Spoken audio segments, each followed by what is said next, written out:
because we're in such a hyper individualized society, we Don't have the scope.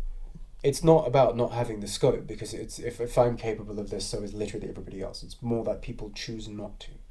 Like compassion, completely a choice. What do you think is stopping us from doing that? That's the question I'm trying to answer. Because the world that we currently are in caters more towards individualism. It's less about mutualistic benefits, and it's more about what can I get?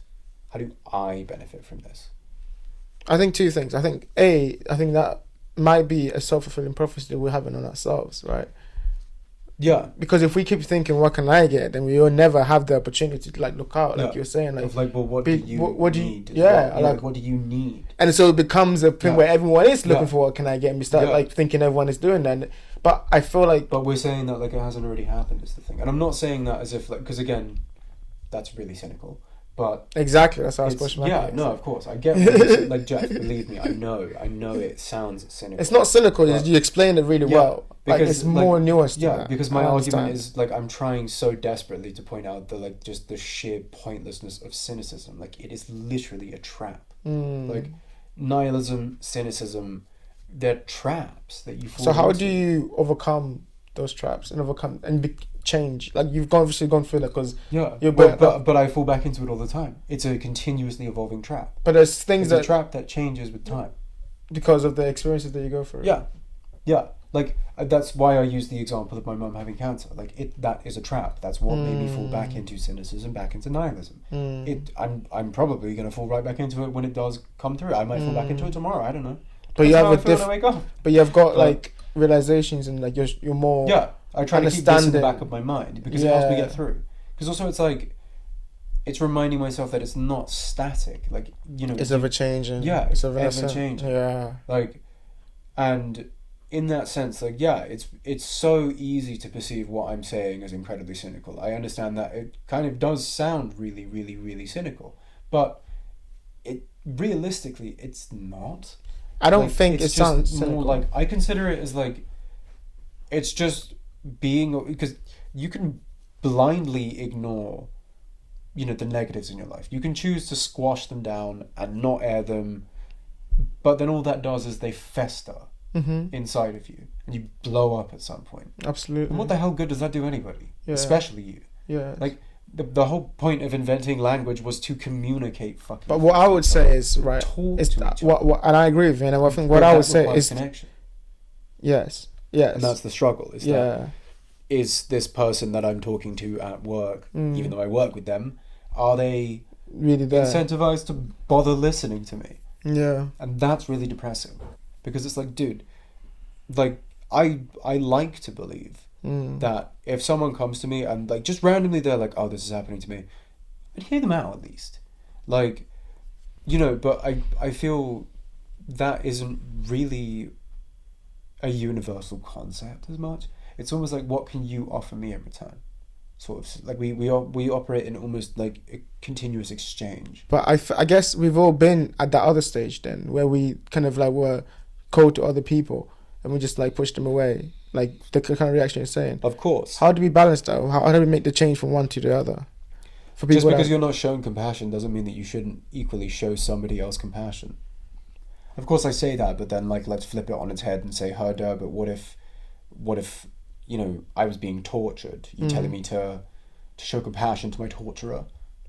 I don't know. Yeah, but also, like, I don't know.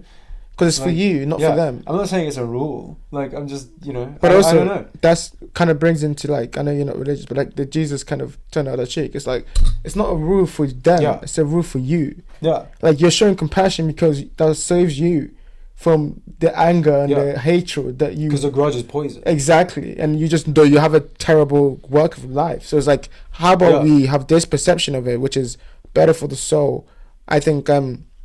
But it is really honestly challenging. Of course it's challenging. And I think because we're in such a hyper-exposed, of course it's challenging, you know, world now where we literally see everything all the time. Yeah. You know, like, news is like 24/7 now. Yeah, but I think you can ignore some things. It's blinding. Like, that's what I mean when, like, this is... I'm going back to, like, one of the first things we fucking said now. About, like, stumbling around in the dark or whatever it is. Like, we're basically doing that. Like, we're always stumbling.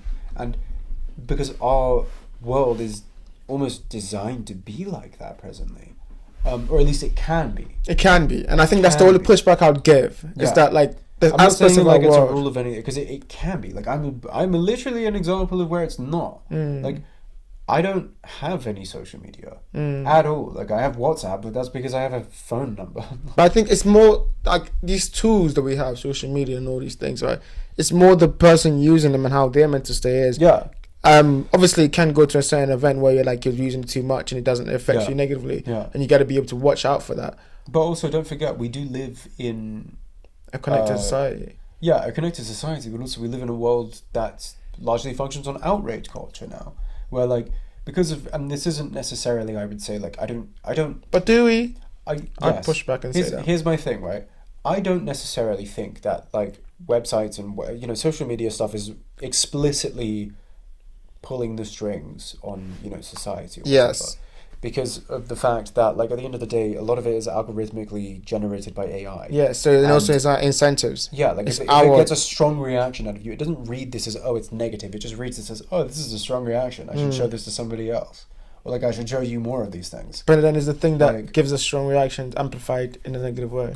Yeah, massively so. It can also be a positive thing if you engineer it in such a way, but that can be very tricky for social media in particular. Because we're drawn to the negatives. Yeah, and that's also a problem. Is that Yeah. we're drawn to negativity. We are honestly like, take for example the like a car crash on the highway. Yeah, straight away you want to see You it. usually slow Yeah, down to yeah. like just to see like, damn, I wonder what happened. Like, but that is exactly the point. Like, you can either see that in real life, where I suppose it is more of an isolated incident, or you can see it online, where it's everywhere all the time. One is a lot worse for you than the other. Yeah, I agree. Like, Because things are no longer isolated incidents. yes, especially because especially when it's online, Yeah. it becomes a part of this web, Yeah. and you have to escape that because you want to be able to understand how you feel about something. Yeah. It's just a continuous Removed stream of from- whatever it is that you're going into. Like, removed if it's a from that. negative thing, you will just fall into this river of negativity. Here's a question then: as a creative yourself, how Yeah. do you maintain the creative aspect of you, but not get into? I know you say you don't have social media, but the life itself. Yeah, How do life you is a busy place. How do you remain creative while still balancing the aspect of life, just like how we talked about, like the social media can be negative?